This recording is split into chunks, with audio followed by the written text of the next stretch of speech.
All right, excellent. Now that we have covered some theory, we are ready to apply it in practice and calculate a securities rate of return using Python. In the first cell that you see here, we will import NumPy and the Remote Data Access module from the Pandas Data Reader package. The third line of code is new to you. We import matplotlib/pyplot, which is a collection of distinct style functions from matplotlib that will allow us to work with charts and edit their elements easily. I will rename it PLT. The next few lines of code you can see here should be familiar. We are simply importing Procter & Gamble data from Yahoo Finance for the period from the 1st of January 1995 until today. To confirm we did this operation correctly, we will check the first and last 5 data observations.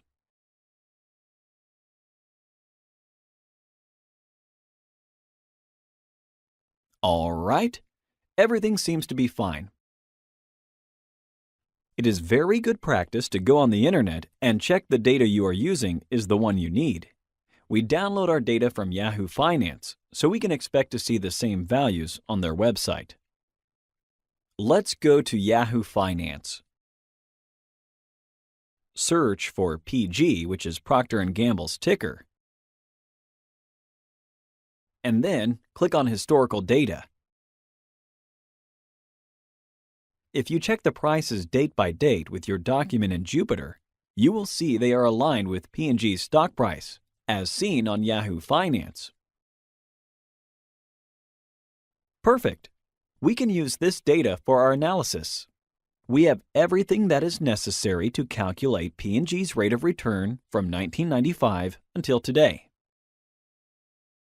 As we said in the previous lecture, a simple rate of return can be calculated as the difference between the stock's price on day 1 minus its price on day 0, divided by the price on day 0. And when we say price, we mean adjusted closing price. The adjustment that has been made reflects dividend payments to shareholders and operations such as stock splits. For the analyses that follow, we will use the adjusted closing price as a reference for our calculations, which is the rightmost column in this table. An alternative way to write the formula for simple returns calculation is today's prices divided by yesterday's price minus 1. This is going to be a bit more helpful in this example. We will first divide the price on day 1 by the price on day 0, and then we will subtract 1. Okay, good. We've managed to extract more than 5,000 daily observations of P&G's stock price. For each of them, we want to calculate a simple daily return.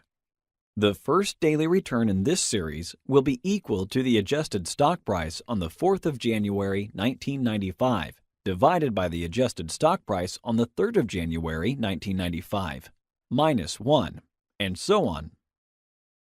The best way to organize this data is to do it in a column. Here's how we can create one. I'll start with the name we use to label our data, which is PG, and then within brackets, I'll type the name of the new column we would like to create.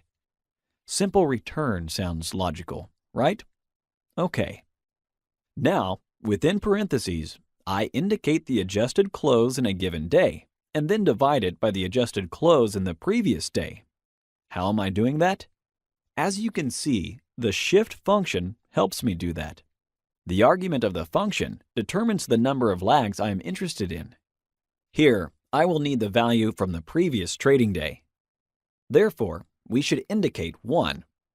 The whole series in the denominator shifts, and we can easily divide today's stock price by yesterday's stock price. To complete the formula, we have to close the parentheses and subtract 1. Let's print the variable and see if it worked correctly. Absolutely. We obtain a series of data, and it looks like what we expected in the first place. It exhibits the percentage daily change of the adjusted closing price. On most days, the number is lower than 1%. Significant movements of a company's stock price are not an everyday occurrence. Please pay attention to the first value of the series, NaN. It stands for not a number, and it makes sense since there is no lag for our first observation recorded in the trading day on the 3rd of January, 1995. Stay tuned for the next lecture, where we will use these numbers to obtain meaningful statistics and graphs. Thanks for watching.